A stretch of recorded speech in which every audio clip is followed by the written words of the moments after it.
तर सर्वांना जय भीम, नमो बुद्धाय.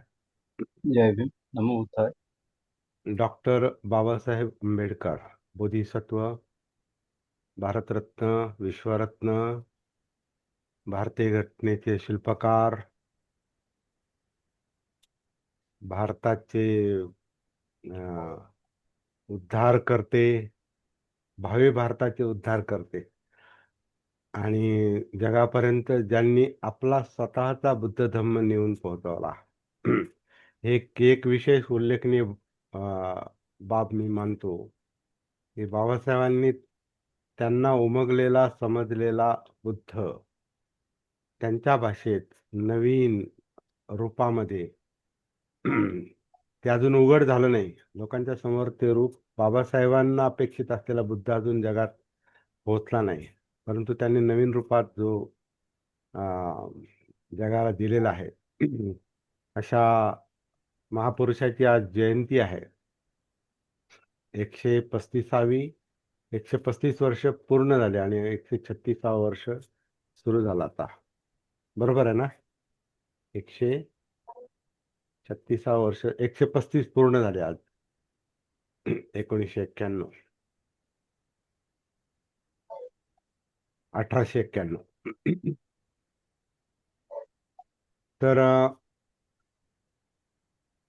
त्यांना प्रथमतः अभिवादन, आपल्या सगळ्यांना शुभेच्छा जयंतीच्या. आणि आजची जयंती आपल्यासाठी विशेष लाभदायक ठरो अशी मी अपेक्षा या ठिकाणी व्यक्त करतो.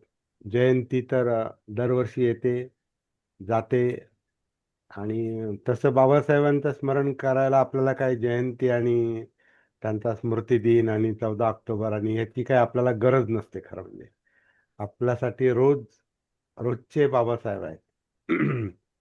आणि रोज नाही, क्षणाक्षणाला आहेत, भिनलेले आहेत ते आपल्यामध्ये.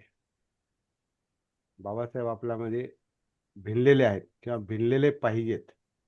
आणि अर्थातच आपल्याला आपल्या जीवनाचा जर उत्कर्ष बिंदू साध्य करायचा असेल, ज्याला आपण निब्बाण म्हणतो, ज्याला आपण दुःखमुक्ती म्हणतो, जिथं आपल्या जीवनातले सगळे प्रश्न सुटलेले असतील, असा निब्बाणाचा विषय घेतो, तर ती शिकवण नुसती शिकवणच नाही, ते तंत्र, तो मार्ग ज्याला आपण धम्म म्हणतो, तो मार्ग ज्यांनी आपल्याला दाखवला, त्या बुद्धांना देखील आपल्याला आज वंदन केलं पाहिजे.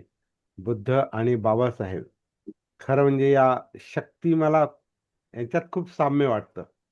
नावं वेगळी असतील, वेगवेगळ्या कालखंडातले हे दोन लोक असतील, परंतु या दोघांचं जे काही, दोघांमधली जी काही शक्ती आहे, पॉझिटिव्ह एनर्जी जी आहे, जनहिताची जी एनर्जी आहे, जगाच्या कल्याणाची, प्राणीमात्रांच्या कल्याणाची जी ऊर्जा आहे, ती ऊर्जा मला फार समान वाटते. आणि आपण आता एक गोष्ट तर आपण स्थिर करण्याच्या मागे आहोत. एक तत्व आपण स्थिर करण्याच्या मागे आहोत, ज्याला आपण जागृती म्हणतो. बुद्ध आणि बाबासाहेब यांच्या शिकवणीतला समान धागा जो आहे, तो सतीचा आहे, जागृतीचा आहे. आत्मभान, जगण्याचं भान, जगण्याचं भान असेल तर जगण्याचे प्रश्न सुटू शकतात. तर हे भान महत्वाचं आहे, जागृती महत्वाची आहे आणि व्यापक अर्थानं जनजागृती महत्वाची आहे आणि धम्मराज्य महत्वाचं आहे. तर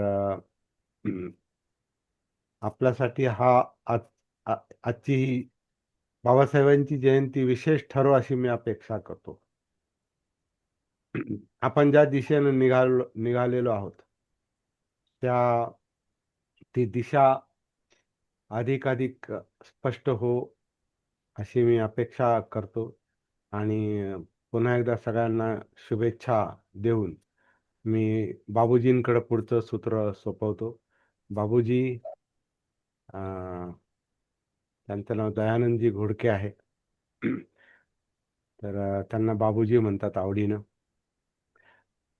त्यांच्याकडे मी आजच्या या अ, जयंतीची सुरुवात आहे आपल्या दृष्टीनं आजची. म्हणजे आपल्या दृष्टीने आता ही भीम पहाट आहे. आत्ताची ही भीम पहाट आहे. या भीम पहाटी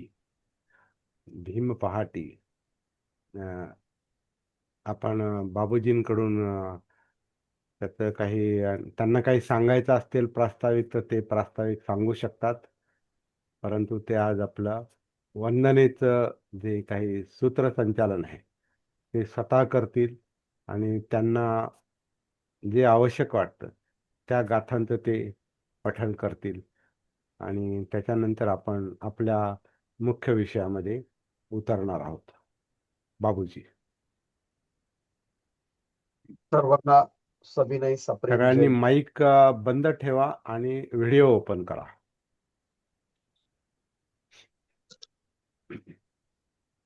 सरांनी प्रस्ताविक जवळजवळ पूर्ण केलेली आहे. तरी सुद्धा आमचं कुठलंही काम कार्य सुरुवात करत असताना सर्वात अगोदर ज्या महामानवाची आपण 135वी जयंती म्हणजे 135वा वाढदिवस आम्ही साजरा करत आहोत. तो हा साजरा करत असताना आम्हाला सुरुवातीला अगोदर त्यांचे ते आचार विचार लक्षात घ्यायचे आणि त्यांना ते वंदन करत असताना सर्वात सुरुवातीला महाकारुणिक तथागत भगवान बुद्ध, बोधिसत्व, परमपूज्य डॉक्टर बाबासाहेब आंबेडकर या महामानवांना त्रिवार वंदन, पंचांग प्रणाम. आम्ही या भीम पहाटीची सुरुवात करत असताना सर्वात अगोदर आम्हाला त्रिशरण आणि पंचशील ग्रहण करायचंय. तत्पूर्वी आम्हाला महाकारुणिक तथागत भगवान बुद्ध व बोधिसत्व परमपूज्य डॉक्टर बाबासाहेब आंबेडकर या महामानवांना पंचांग प्रणाम करायचा आहे. आपल्याला विनंती करण्यात येते की आपले दोन्ही हात आपल्या हृदयाशी असावे. तर माझा आवाज येतोय ना? येतो क्लिअर येतो. अरहं सम्मा संबुद्धो भगवान् बुद्धं भगवन्तं अभिवादेमि. स्वाक्षातो भगवता धम्मो धम्मै नमस्तामि. सुपटिपन्नो भगवतो सावक संघो संघं नमामि. दोन्ही महामानवांना वंदन केल्यानंतर आम्हाला त्रिशरण आणि पंचशील ग्रहण करायचंय. नमो तस्स भगवतो अरहतो सम्मा संबुद्धस्स. नमो तस्स भगवतो अरहतो सम्मा संबुद्धस्स. नमो तस्स भगवतो अरहतो सम्मा संबुद्धस्स.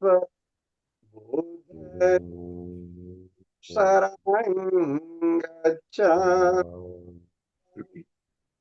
धम्मं शरणं गच्छामि. संघं शरणं गच्छामि. द्वितीयापि बुद्धं शरणं गच्छामि. द्वितीयापि धम्मं शरणं गच्छामि.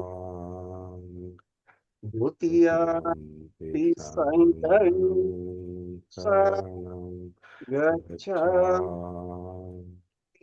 तृतीयापि बुद्धं शरणं गच्छामि गच्छामि तृतीयं धर्मं शरणं गच्छामि तृतीयं संघं शरणं गच्छामि पानातिपाता वेरमणि सिक्खापदं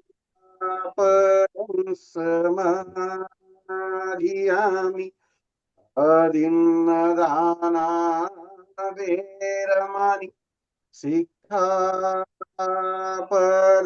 समाधियामि कामेषु मिथ्याचारा वेरमणि सिक्खापदं समाधियामि मुसावादा वेरमणि सिक्खापदं समाधियामि सुरामेरयमज्जपमादधाना वेरमणि सिक्खापदं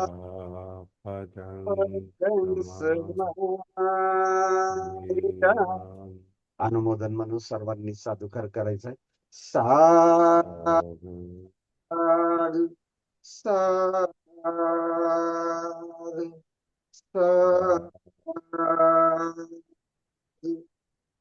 साधु पंचशील ग्रहण केल्यानंतर आम्हाला या चित्ताच्या द्वारे भगवंतांची पुष्पपूजा, धूपपूजा आणि सुगंधित पूजा करायची. वनगंधं गुणोपेतं एतं कुसुमसन्तति पूजयामि मुनिन्दस्य श्रीपादसरोरुहे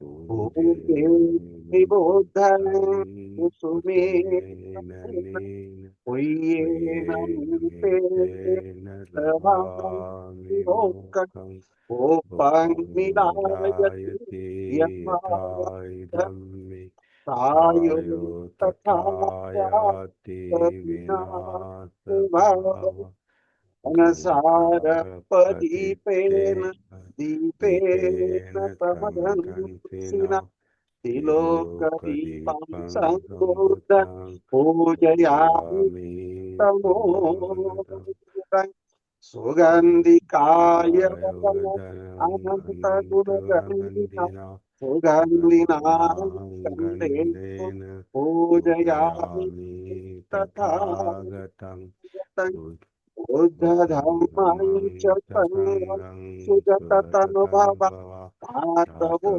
धातुगर्भे लङ्कायम्बुदीपे सुदशपुरवरे नागलोके चतुर्थे सबे बुद्धस्तबिम्बे सकलदशदिशे केशलोमानिधातु वन्दे सपेऽपि बुद्धं दशबलतनुजं बोधिचैत्यं नमामि वन्दामि चेत्यं सपठानि सुपठितं शारीरिकधातु बुद्धरूपं सकलं सदा यस्तमूले सिन्नोव सबारी विजयम्मक भक्तो सब्बयुतं सत्ता वन्दे तं बोधिपादपम् इमे ते मा बोधि लोकनाथेन पूजिता अहं पीते नमस्सामि बोधिराजा नमस्तुते बोधिराजा नमस्तुते बोधिराजा नमस्तुते सकल बीजं विदुरज्ञान देवरूपं सुजीव विमल चक्षु रविर गोचर गौरव सुकाम अभय चित्तन भय काम सुरत धम्म सुपेम विरत राजन सुजननीत भीम रावण सरामी भीम रावण सरामी भीम रावण सरामी दिव्य प्रभरत्न तू साधुर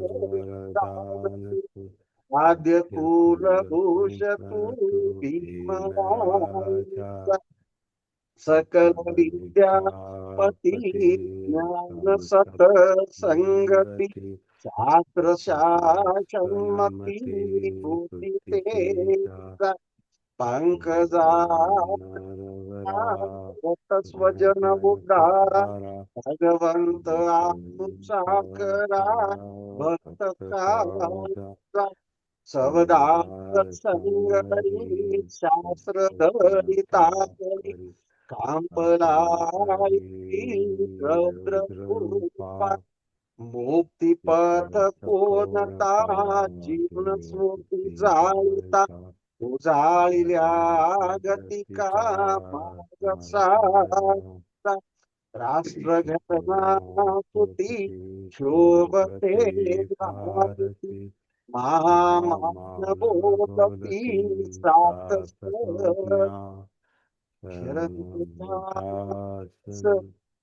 रणधर्मा चरण संगापनी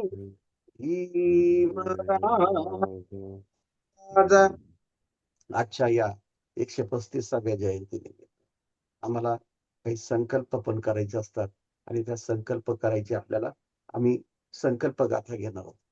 इमाय बुद्धा धम्मानुधम्म पडिपत्तिया बुद्धं पूजेति इमाय धम्मानुधम्म पडिपत्तिया धम्मं पूजे इमाय धम्मानुधम्म पडिपत्तिया संघं पूजे आदायिमाय पडिपत्तिया जाति जरा मरणम परिमुंच सामी इमिना पुण्यक्रमेण मामे बाल समागम सतं समागमो होतु यावनिबाणपत्तिया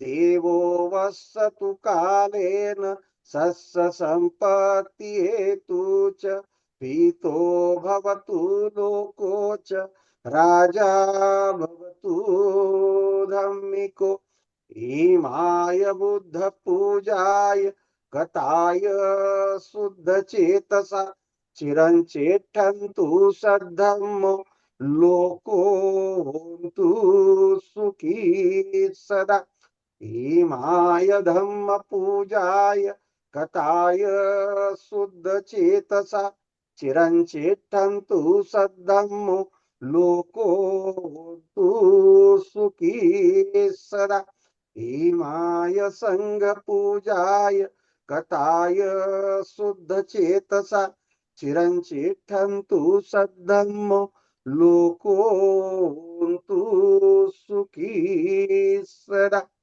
साधु साधु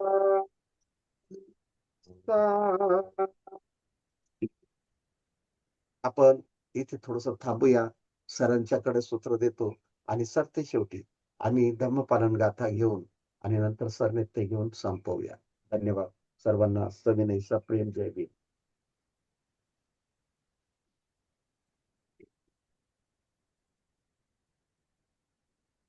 कोणाला आधी थोडक्यात अभिवादन करायचं असेल तर ते करू शकतात 2 मिनिटांमध्ये.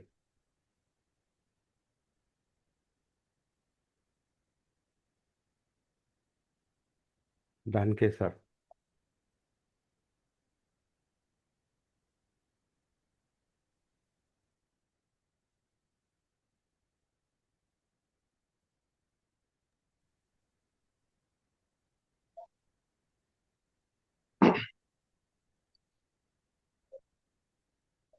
आज डॉक्टर बाबासाहेब आंबेडकर यांची 134वी जयंती आपण साजरी करत आहोत आणि या निमित्ताने आपण आपल्या ग्रुपवरील सर्व साधक एकत्र आलेलो आहोत.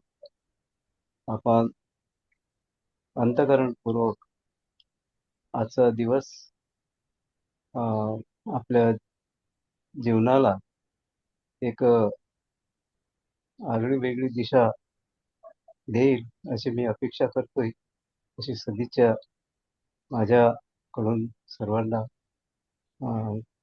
देत धन्यवाद. आजच्या दिवशी सगळ्यांना माझ्या परिवारातर्फे माझ्याकडून खूप मंगलकामना या ठिकाणी व्यक्त करतो. जय भीम.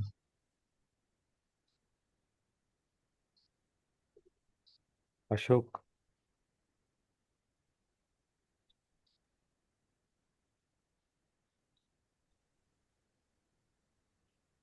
जय भीम सर्वांना. आज डॉक्टर बाबासाहेब आंबेडकर यांची 135वी जयंती निमित्त मी त्यांना अभिवादन करतो आणि आपणा सर्वांना जयंतीच्या हार्दिक शुभेच्छा देतो. धन्यवाद.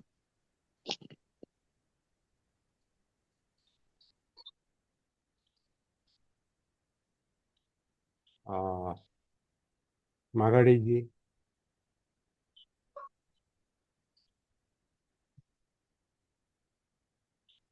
दोन मिनिटात पोहोचतो, 2 मिनिटं. ओके. शीला मॅडम.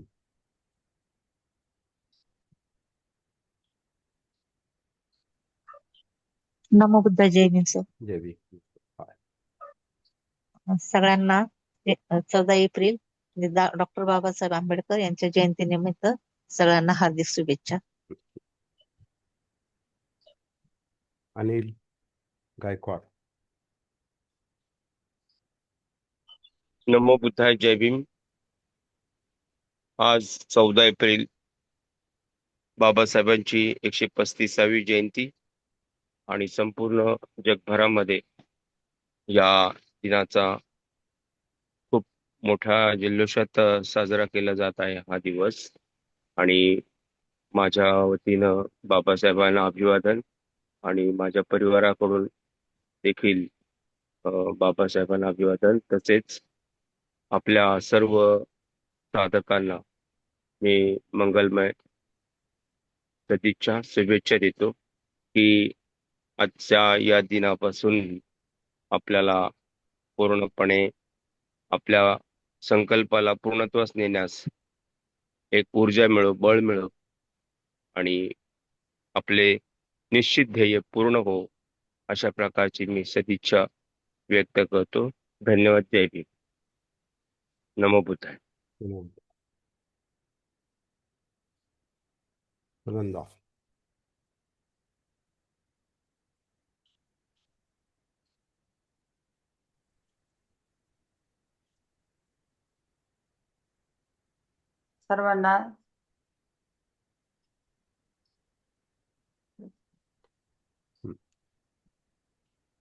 सर्वांना आजच्या जयंतीच्या हार्दिक हार्दिक शुभेच्छा.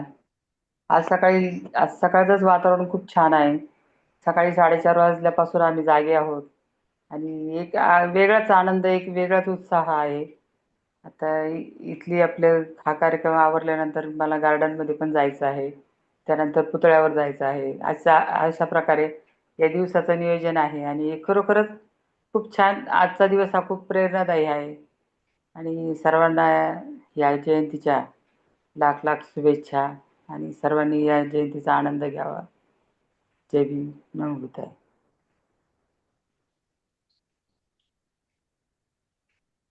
माघाडीजी तयार झाले का?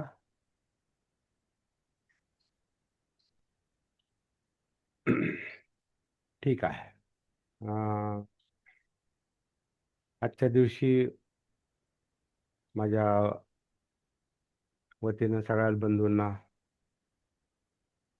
आणि सर्वांनाच शुभेच्छा आहेत. आणि आजचा दिवस आपल्यासाठी, जसं मी सुरुवातीला सांगितलं, आपण एक विशेष संकल्प आपण करावा, म्हणजे मी तरी करणार आहे आणि तो संकल्प मी सांकेतिक भाषेत आपल्यासमोर ठेवलेला आहे. आणि तो संकल्प आहे त्रिकोणाचा संकल्प. आणि या त्रिकोणावर आपण बरेच दिवस झालं चर्चाही करतोय.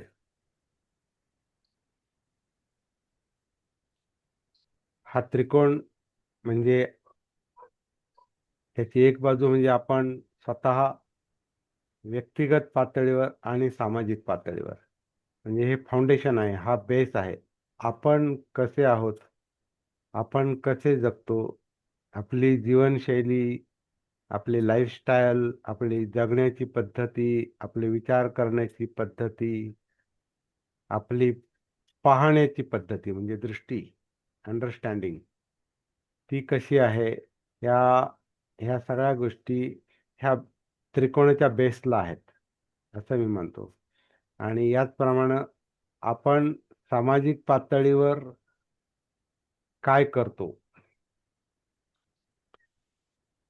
तो मुद्दा तितकाच महत्वाचा, त्याच्यापेक्षा जास्त महत्वाचा. व्यक्तिगत आणि सामाजिक जे अभिसरण आहे, आपण व्यक्ती आणि समाज म्हणून बेसला काय काम करतो, त्याच्यावर बाबासाहेबांच्या कार्याचं पुढचं भवितव्य अवलंबून आहे.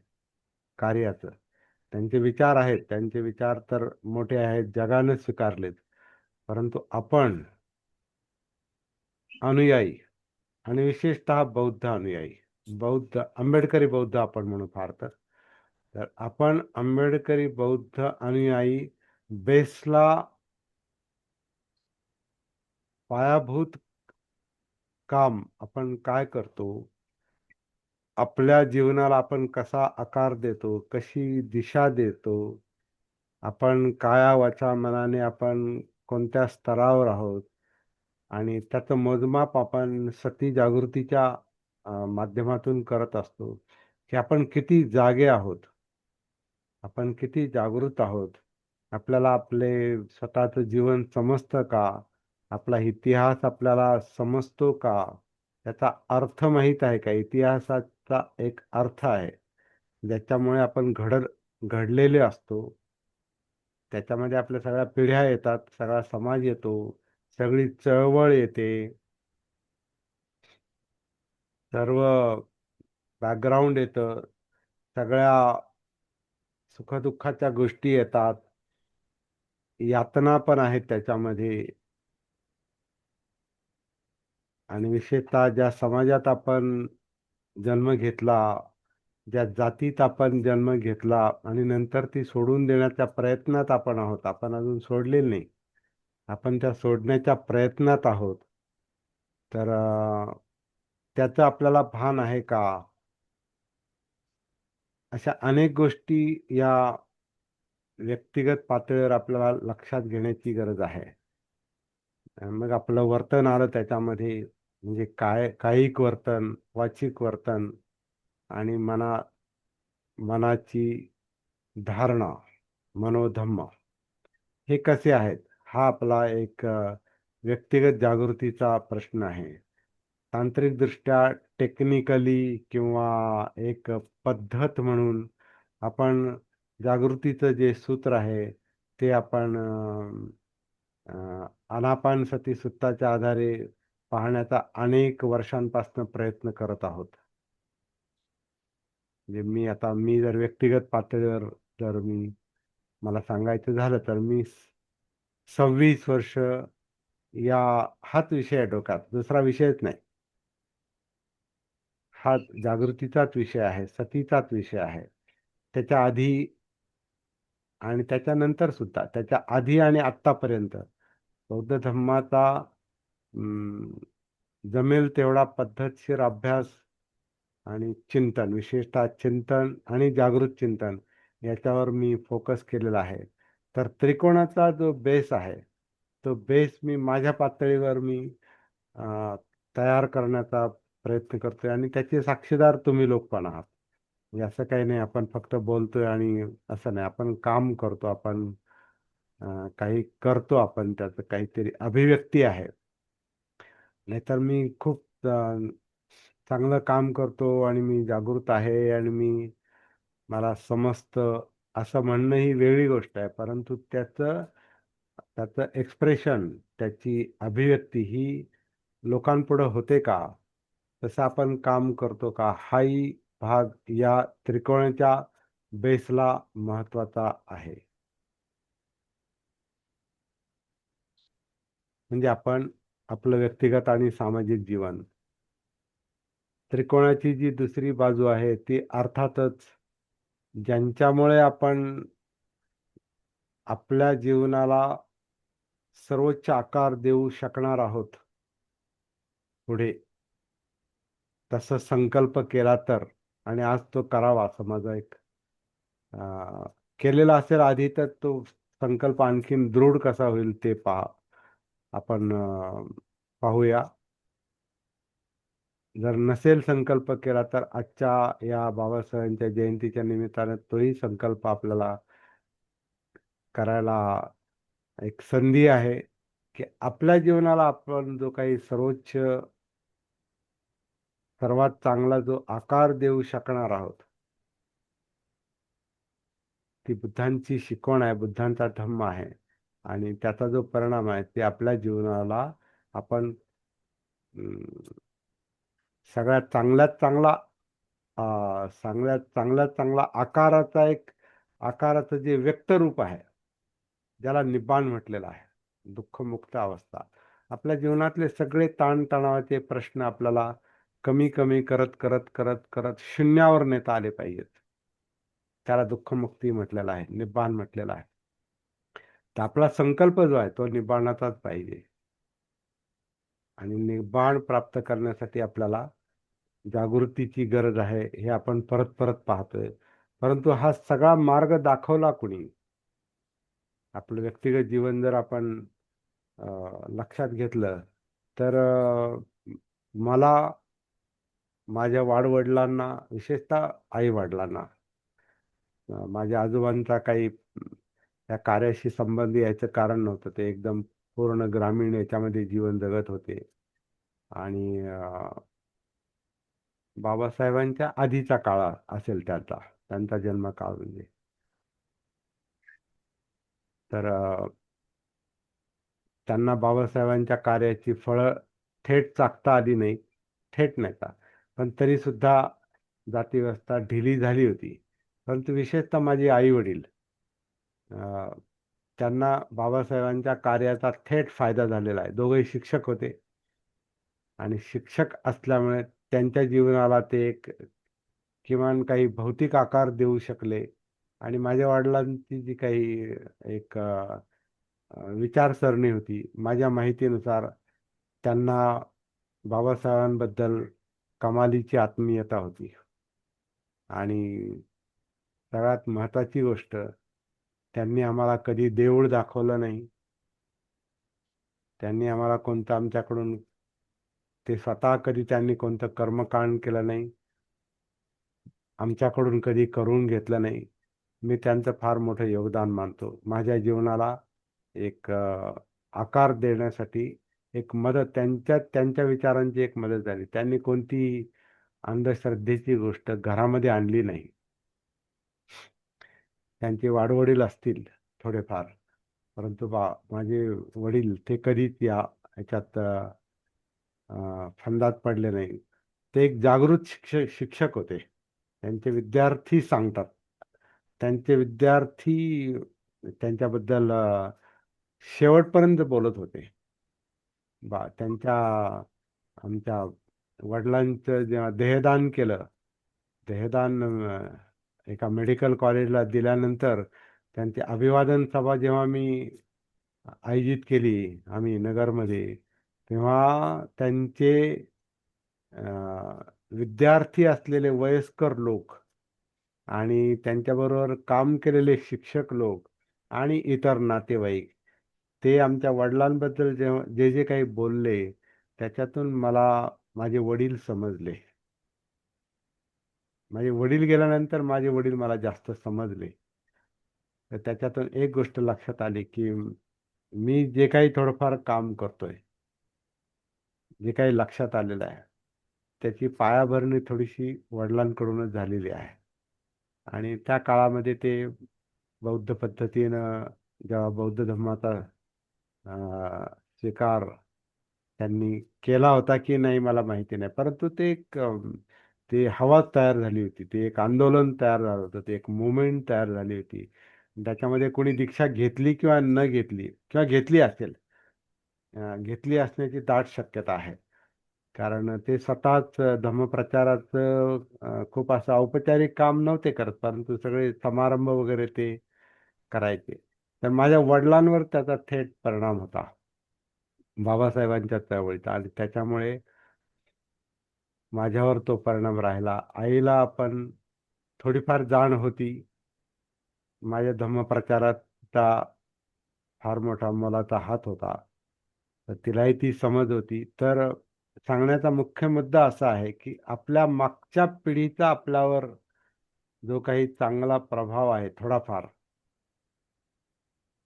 आंबेडकरी बौद्ध या नात्यानं, तो फार महत्वाचा आहे. आणि ह्या सगळ्याला दिशा देणारी जी मुख्य शक्ती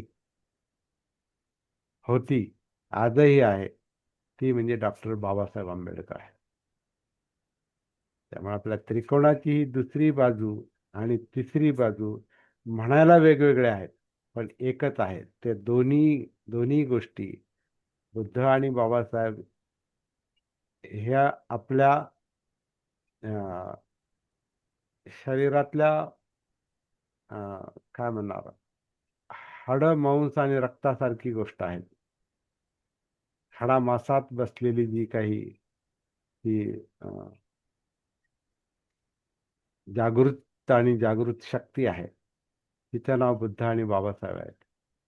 आणि त्याच्यामुळे आपला हा जो त्रिकोण आहे, हा त्रिकोण आपल्याला कसा एकत्र आणता येईल असा एक प्रयत्न मी तरी करत असतो.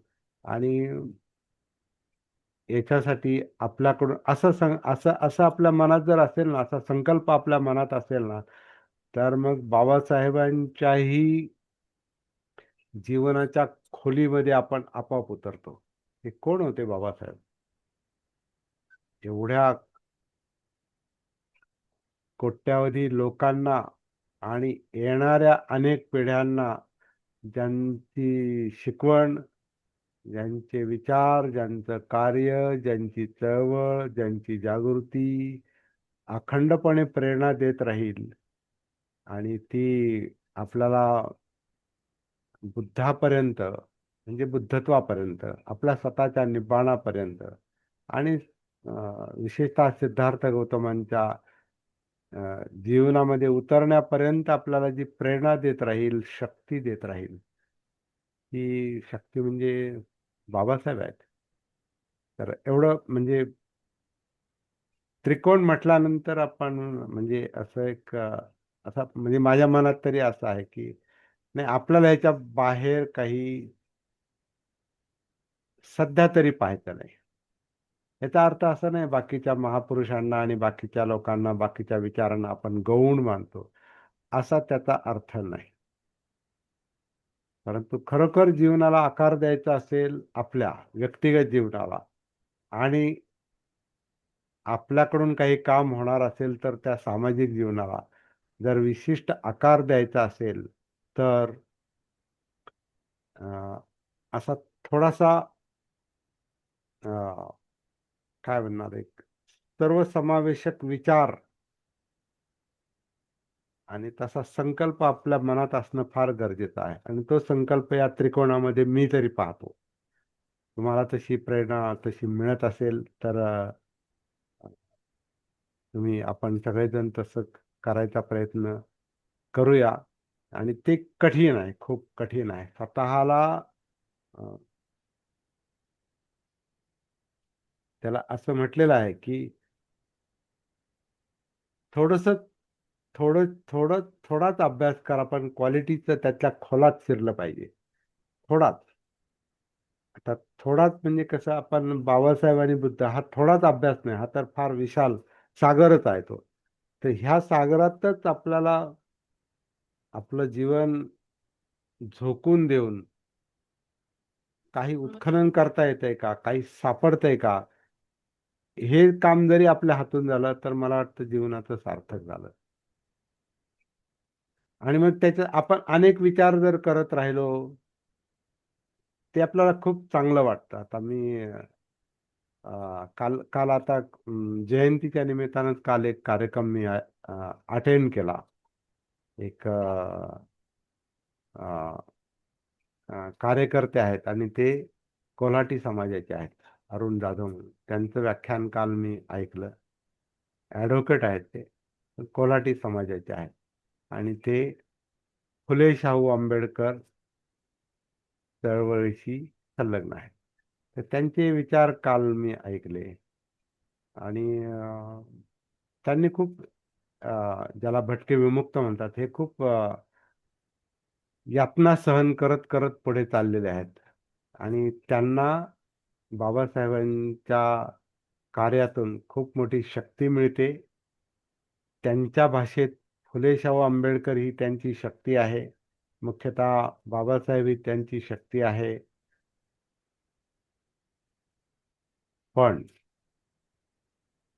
मला काल बोलता आलं नाही, म्हणजे माझं मत मांडता आलं नाही, कारण तशी वेळ पण नव्हती. पण एक गोष्ट माझ्या लक्षात आली की आपण किती मानतो बाबासाहेबांना, बुद्धाला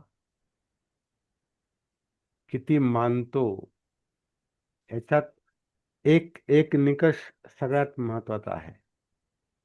एक निकष, एक काय म्हणणार आहे, एक सूत्र, एक आवश्यकता जी आहे ते आपली आयडेंटिटी बदलली पाहिजे, आपली ओळख बदलली पाहिजे.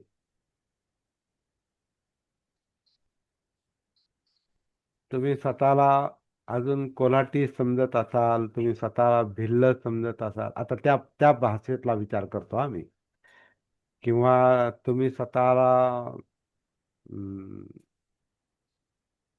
जातीच्या आयडेंटिटीतून, त्या ओळखीतून जर स्वतःला तसेच ठेवत असाल आणि म्हणत असाल की आम्ही बाबासाहेबाला मानतो,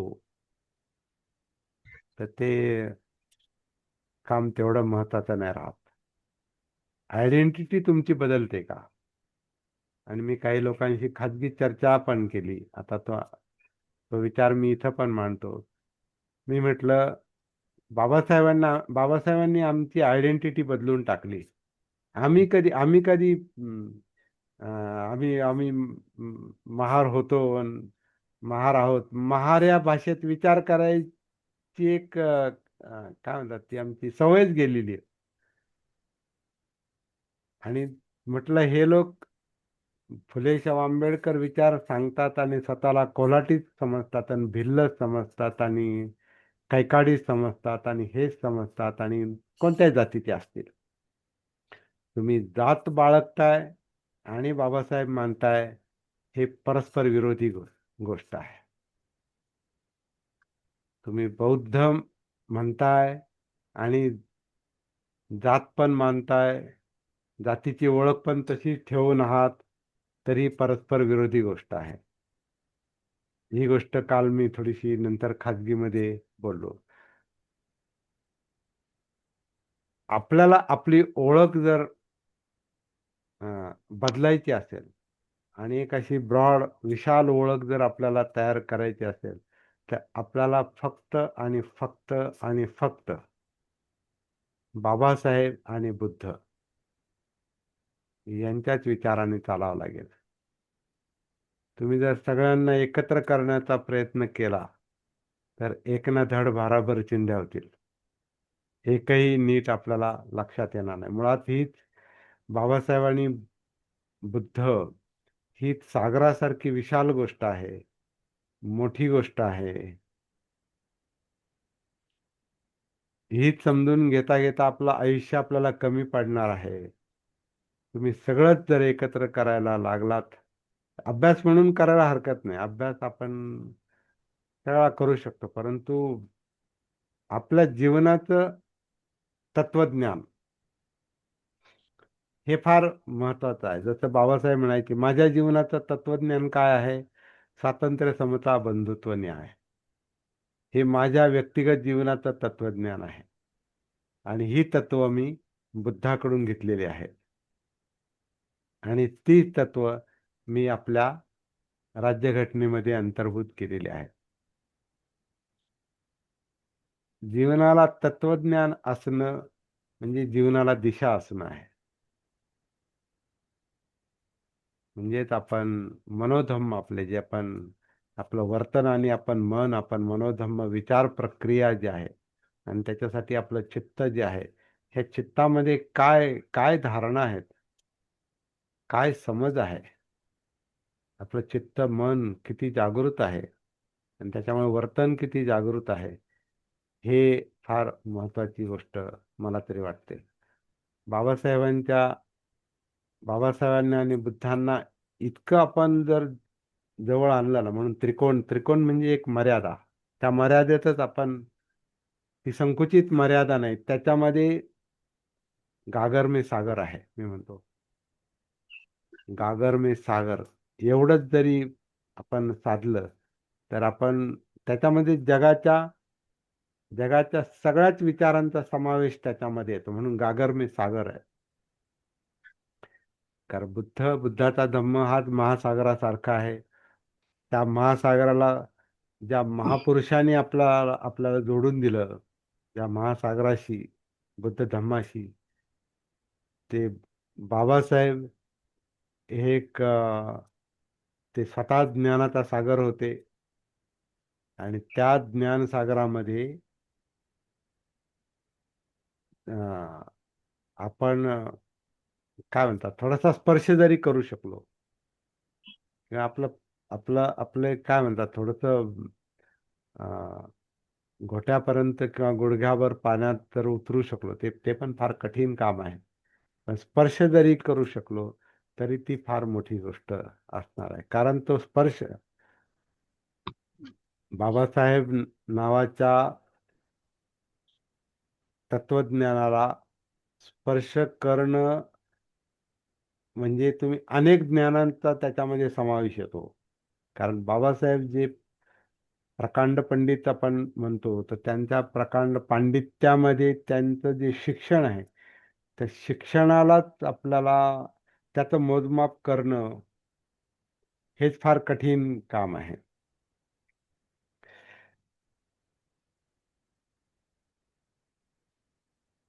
त्यांचं शिक्षण जरी आपण पाहिलं तर ते म्हणजे ते ज्याला आपण मॅट्रिक्युलेशन म्हणजे मॅट्रिक आणि ग्रॅज्युएशन म्हणजे पदवी आणि वरची पोस्ट ग्रॅज्युएशन, याच्या पलीकडचं जे शिक्षण आहे त्यांचं, ते अनेक विषयांमध्ये झालेलं आहे.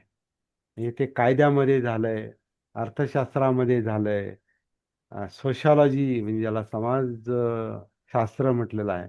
आणि ते समाजशास्त्र फक्त विषय नव्हता त्यांचा, तो त्यांच्या स्वतःच्या समाजाचा म्हणजे महार समाजाचा आणि विशेषतः अस्पृश्य समाजाचा त्या त्या विषयाला धरून त्यांनी समाजशास्त्राचा अभ्यास केलेला आहे. आणि त्याच्यानंतर मग भारतीय समाज, त्याच्यामध्ये भारतात जे जे धर्म नांदतात, ज्या ज्या धर्माचे लोक आहेत, ते सगळे त्या सगळ्यांच्या जीवनाच्या चालीरीती, त्यांच्या जगण्याच्या पद्धती, त्यांचं त्यांची आर्थिक परिस्थिती, त्यांची सामाजिक परिस्थिती, चालीरीती, कर्मकांड, धर्म, या सगळ्या गोष्टींचं ज्ञान बाबासाहेबांना त्याच्यात होतं. म्हणून आता राज्यघटना लिहिताना या सगळ्या गोष्टींचा त्यांना त्यांच्या ज्ञानाचा आणि त्यांच्या व्यक्तिगत अनुभवाचा त्यांना खूप उपयोग झालेला आहे. आणि म्हणून ते प्रभावी राज्यघटना लिहू शकले. त्यामुळे ते नुसते अभ्यासू म्हणून समाजशास्त्राचे अभ्यासक विद्वान नव्हते, ते प्रॅक्टिकल समाजशास्त्रज्ञ होते, म्हणजे समाज सुधारक होते. म्हणून ते समाज सुधारक होते. आणि जे लोकांना त्यांच्याकडे पाहायला जे खूप आवडतं, ते राजकारण, त्याच्यातही ते धुरंधर होते, एक्सपर्ट होते.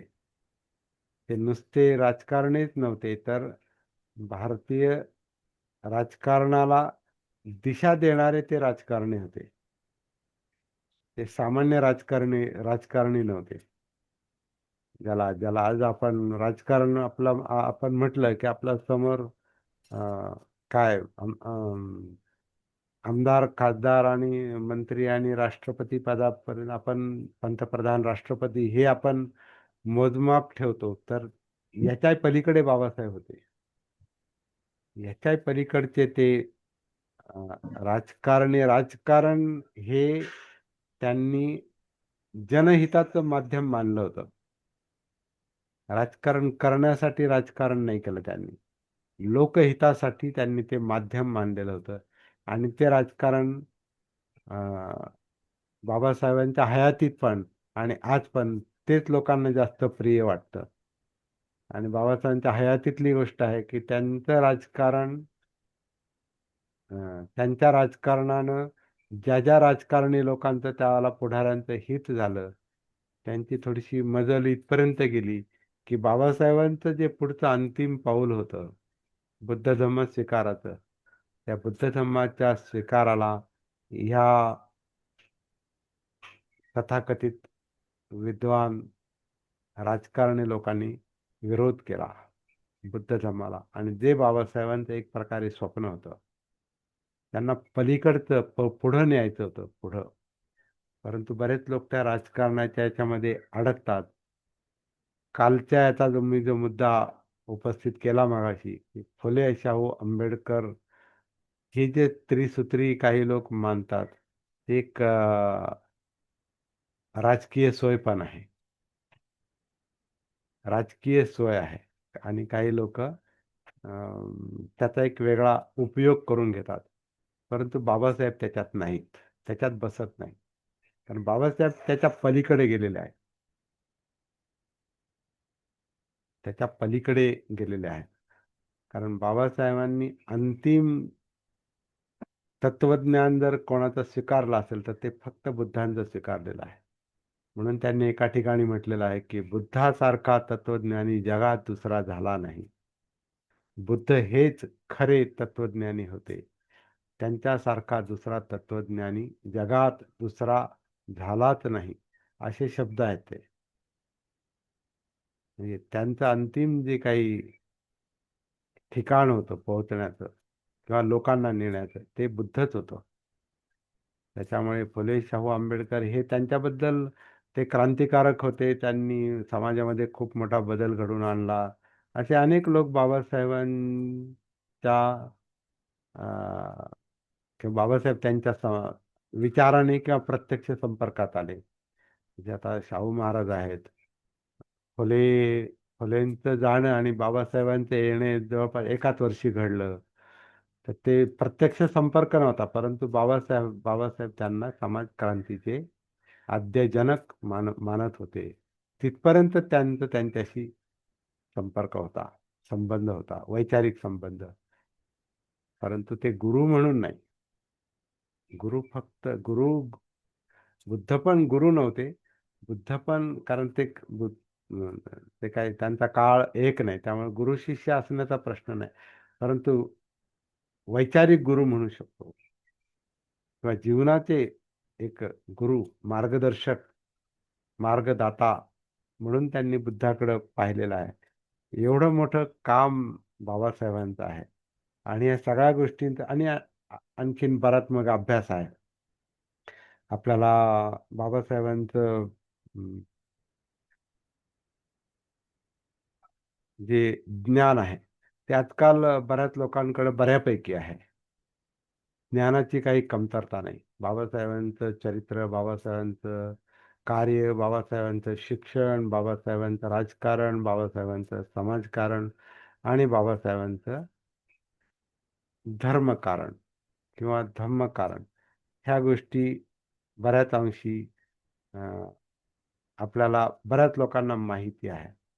परंतु त्याच्यातून आता सार काढून आपल्याला बाबासाहेबांचं जे जीवन तत्वज्ञान आहे ते आपल्याला शोधण्याची गरज आहे. या त्रिकोणामध्ये आपल्याला प्रवास करायचा असेल तर त्याच्यामध्ये आपल्याला खोलात शिरण्याची गरज आहे. आणि आपल्याला सगळ्यांना ही गोष्ट पटली असेल, किमान ह्या मीटिंगमध्ये जे लोक आहेत त्यांना, की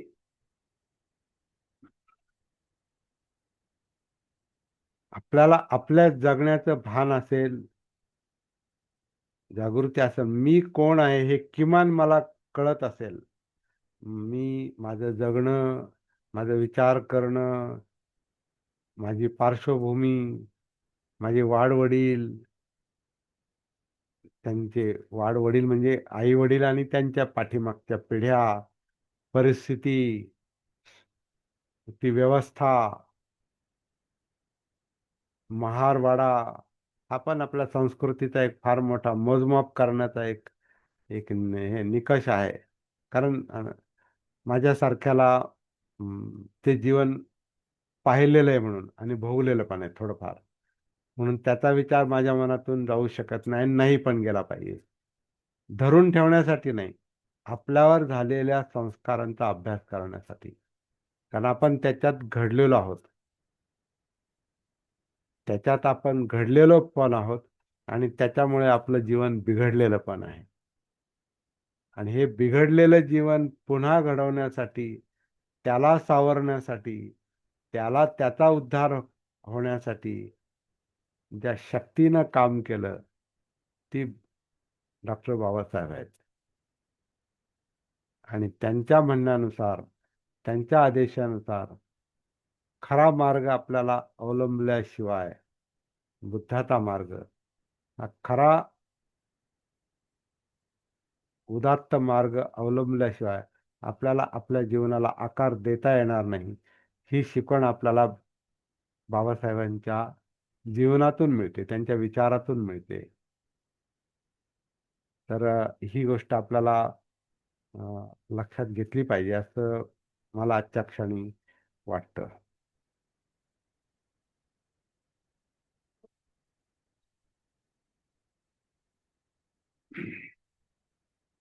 मग आपण अभ्यास करताना आपण अगदी खोलात आपण शिरू शकतो. जसं आता मी फक्त जिथं कुठं काही लिहिलेलं आहे त्याबद्दल थोडंसं वाचतो, का तेच आपण सांगणार आहोत. जे इतरत्र लिहिलेलं आहे तेच आपण सांगणार आहोत, की बाबासाहेब हे परदेशातून अर्थशास्त्राचे डॉक्टरेट मिळवणारे पहिले भारतीय होते. ते दक्षिण आशियातून 2दा डॉक्टरेट, PhD आणि DSc या 2 डॉक्टरेट त्यांनी मिळवलेल्या होत्या. आणि ते पै पदव्या मिळवणारे पहिले दक्षिण आशियाई व्यक्ती होते. नोव्हेंबर 1896 ते नोव्हेंबर 2023 या 27 वर्षांच्या कालखंडामध्ये मुंबई विद्यापीठ, कोलंबिया विद्यापीठ, London school of economics, Gray's Inn या नामांकित शिक्षण संस्थांमधून, म्हणजे ज्या भारतातल्या, इंग्लंड, अमेरिका आणि इतरत्र सुद्धा या विद्यापीठांमधून त्यांनी उच्च शिक्षण घेतलेलं होतं. आणि या दरम्यान त्यांनी BA, 2दा MA केलेलं आहे, PhD, MSc म्हणजे doctor of science, social science, MSc जी पदवी होती सोशॉलॉजी मधली पदवी होती. MSc बॅरिस्टर ॲट लॉ म्हणजे कायद्यातली जी सर्वोच्च पदवी आहे ती. DSc डॉक्टर ऑफ सायन्स या पदव्या त्यांनी मिळवलेल्या आहेत. 50च्या दशकात त्यांना LLD आणि DLIT या 2 सन्माननीय पदव्या प्रदान करण्यात आल्या होत्या. डॉक्टर आंबेडकर हे त्यांच्या हयातीतील भारतातील सर्वात प्रतिभाशाली आणि सर्वाधिक उच्च विद्या विभूषित व्यक्ती होते. ह्या सगळ्या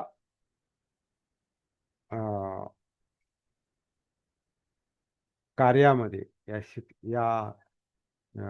शैक्षणिक जीवनामध्ये त्यांना अनेक लोकांनी मदत केलेली आहे. अगदी केळुस्कर गुरुजींपासून सयाजीराव गायकवाड महाराज यांच्यापासून त्यांना जी काही मदत मिळालेली आहे, पुढे सामाजिक कार्यामध्ये त्यांना शाहू महाराज आणि मुख्यतः शाहू महाराज आणि मग इतर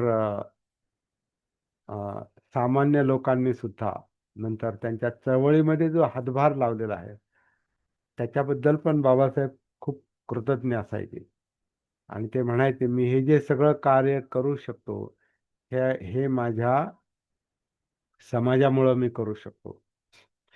माझा समाज, विशेषतः पूर्वाश्रमीचा हा महार समाज, त्यातले विशिष्ट लोक सगळेच नाहीत, त्यातले काही विशिष्ट लोक हे त्यागी लोक आहेत, हे प्रामाणिक लोक आहेत, हे वीर लोक आहेत, हे धाडसी लोक आहेत,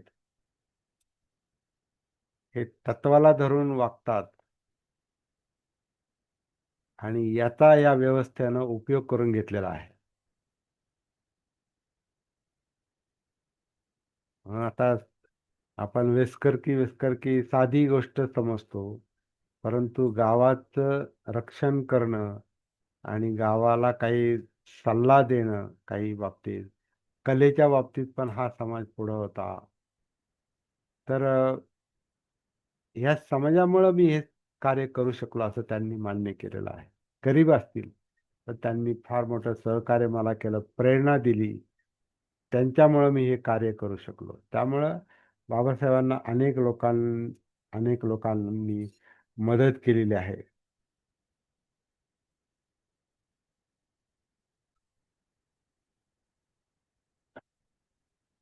बाबासाहेबांच्या अभ्यासाच्या ज्या काही आणखीन काही मर्यादा होत्या, त्यांना अनेक भाषा ज्ञात होत्या. त्याच्यात ज्या आपण नेहमीच्या ज्या मराठी, इंग्रजी, हिंदी या भाषा आपण गृहीत धरतो, पण त्यांना गुजराती येत होती, त्यांना फारसी भाषा येत होती, इतर भाषांमध्ये सुद्धा त्यांचा परिचय असला पाहिजे. मुख्य त्यांचे जे विषय होते ज्याच्यामध्ये ते शास्त्र म्हणून पंडित होते, ते राज्यशास्त्र आहे आणि अर्थशास्त्र आहे. अशा अनेक गोष्टी त्यांना मिळवता आल्या, प्राप्त झाल्या, त्याच्यामध्ये पांडित्य प्राप्त झालं. परंतु सगळ्यात मोठी शल्य त्यांच्या मनात जे होतं, त्यांची जी आयडेंटिटी होती, त्यांची जी ओळख होती, त्यांची जी जात होती, ती जात त्यांना बऱ्याच ठिकाणी आडवी आलेली आहे. आणि ती गोष्ट जन्मल्यापासून किंवा जसं त्यांचं बालपण आणि जसं समजतंय तसं ते चालूच होतं काम. आणि या गोष्टीची त्यांना जी एक विधायक चीड होती, त्यामुळे त्यांनी एक ठरवलं होतं की नाही, आयडेंटिटी बदलली पाहिजे, आपली ओळख बदलली पाहिजे, म्हणजे आपल्या जातीचं नाव बदललं पाहिजे, त्याच्यातून आपण बाहेर पडलं पाहिजे. तिथंच राहून मी कोल्हाटी राहील आणि मी मातंग राहील आणि चांभार राहील आणि हे राहील असं जर ती ओळख धरून आपण चालत असू आणि तरी आपण म्हणू की आपण बाबासाहेबांचे अनुयायी आहोत आणि बाबासाहेबांना मानतो, तर आपण स्वतःची थोडी फसवणूक करतो. हे मला कालच्या त्या कार्यक्रमातून थोडंसं जाणवलं. अशा अनेक गोष्टी आपल्याला सांगण्यासारख्या आहेत. अजून ॲडिशनल त्यांचे जे विषय आहेत ते इतिहास आहेत, मानववंशशास्त्र आहेत आणि फिलॉसॉफी आहे, तत्वज्ञान आहे. ते अशा अनेक गोष्टी शिकून सगळ्यांमध्ये जास्तीत जास्त पारंगत होऊन त्यांनी आपलं काम स्वतःला एक सामर्थ्यशाली बनवलेलं आहे. त्यांनी आधी स्वतःकडे लक्ष दिलेलं, बेसकडे लक्ष दिलंय. त्यांचा बेस त्यांनी आधी तयार केलेला आहे. त्यांच्या मनात जो काही सगळ्यात वरती जे त्यांचं स्थान होतं ते बुद्ध होते. त्यांचा स्वतःचा बेस होता आणि आपण असं म्हणू त्यांचा त्रिकोणाची तिसरी बाजू जो होती ती समाज होता. आता आपण समाज म्हणून आपण बेसला आहोत. आपल्या उरलेल्या 2 बाजू ज्या आहेत ते बाबासाहेब आणि बुद्ध आहेत. बाबासाहेबांच्या ज्या तीन बाजू आहेत ते स्वतःच बेसला होते. त्यांनी स्वतःचं जीवन घडवलं, सामर्थ्य मिळवलं, परंतु त्यांच्या त्रिकोणाच्या एका बाजूला समाज होता आणि जर या समाजाचा उद्धार मी करू शकलो नाही तर स्वतःला गोळी घालून घेईल इथपर्यंत त्यांचा संकल्प होता. आणि नंतर या समाजाची ओळख पुसली गेली पाहिजे. इतिहास तुम्ही त्याची जाण ठेवा. जसं त्यांना लोकांना त्यांच्या अनुयायांना त्यांचं सांगणं काय होतं, इतिहासाचं भान ठेवा, पण इतिहासात अडकून पडून जमायचं नाही. पुढं पाहिलं पाहिजे, दूरदृष्टीनं पुढचं पाहिलं पाहिजे किंवा आपल्या जीवनाला चांगल्यात चांगलं वळण, आकार आणि आपल्या पुढच्या पिढ्यांना चांगल्यात चांगला आकार कसा देता येईल याच्याकडे त्यांचं लक्ष होतं आणि म्हणून बुद्धांकडे लक्ष होतं. पण त्यांना ते 14 ऑक्टोबर आणि 6 डिसेंबर फार कमी वेळ मिळाला त्यांना त्यांच्या मनातलं समजावून सांगायला. म्हणून आपल्याला धडपड करावी लागते. परंतु तरी पण त्यांच्या शिकवणीतल्या, त्यांच्या विचारातल्या, त्यांच्या ग्रंथातल्या काही गोष्टींचा अर्थ काढण्याचं आणि त्याच्यावर चिंतन करण्याचं आणि जागृत चिंतन करण्याची आपल्याला आवश्यकता आहे. त्याच्यातून आपल्याला बाबासाहेबांचं खऱ्या अर्थाने उत्खनन होईल. बाबासाहेब समजतील आणि त्याच्यात आपल्याला बुद्ध सापडणारच आहेत. कारण त्या 2 शक्ती वेगळ्या करताच येणार नाहीत. त्रिकोणाच्या 2 बाजू ह्या एकमेकांपासून वेगळ्या करता येणार नाही आणि ह्या 2 बाजू या आपल्या जीवनाशी कनेक्टेड आहेत. त्यामुळे त्रिकोणाच्या तिन्ही बाजू आपल्याला ताणता आल्या पाहिजेत, जोडता आल्या पाहिजेत. नाहीतर एक बाजू एका बाजूला टाकली, दुसरी दुसरीकडे टाकली ना आपण तिसरीकडेच फिरतोय, तर आपण आपल्याला फसवतो असा त्याचा अर्थ आहे.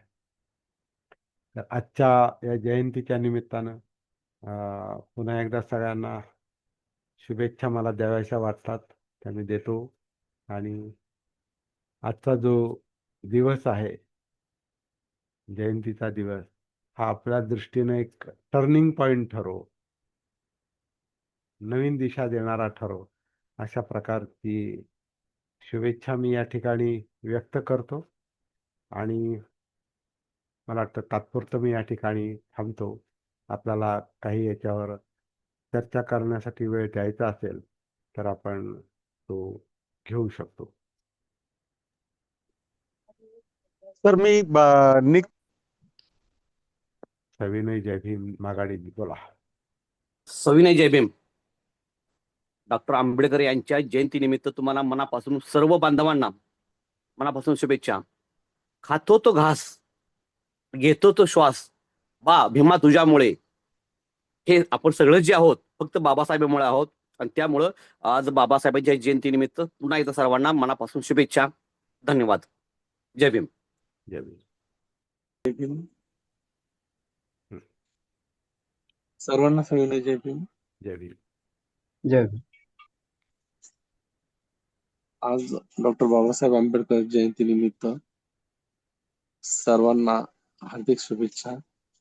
आणि आपला कार्यक्रम दररोजचा जो काही कार्यक्रम आहे तो असाच बहरत राहू आणि जास्तीत जास्त लोकांपर्यंत आपला नेहमीचा जो विषय आहे सती किंवा भान हा विषय सर्वांपर्यंत पोहोचावा अशी मी एक सदिच्छा व्यक्त करतो आणि आपल्या सर्वांना शुभेच्छा देतो. जय भीम. धन्यवाद. धन्यवाद.